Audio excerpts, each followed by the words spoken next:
রহমতুল্লাহ বরকাতুহু।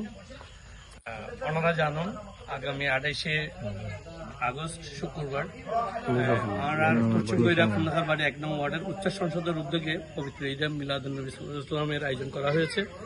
অত্র মাহফিল উদ্যোগ বিকেল 4 থেকে আরম্ভ। অত্র মাহফিলে অত্র এলাকাবাসী, রাউজানবাসী সবাই প্রতি দাওয়াত রইল। সবাই উপস্থিত থেকে আমাদের মাহফিল সুন্দর করবেন এই আশা কামনা করছি এবং সবার জন্য আমরা আশা করছি অত্র মাহফিলে 8-10 হাজার মানুষের সমাগম হবে। সেই হিসাবে আমরা সবার জন্য তবরুকের ব্যবস্থা করেছি। অত্র মাহফিলে সবার প্রতি দাওয়াত রইল, এসে আমাদের মাহফিল সুন্দর ও সাফল্যমণ্ডিত করবেন এই আশা ব্যক্ত করছি। সবার প্রতি আবারও দাওয়াত রইল। আসসালামু আলাইকুম।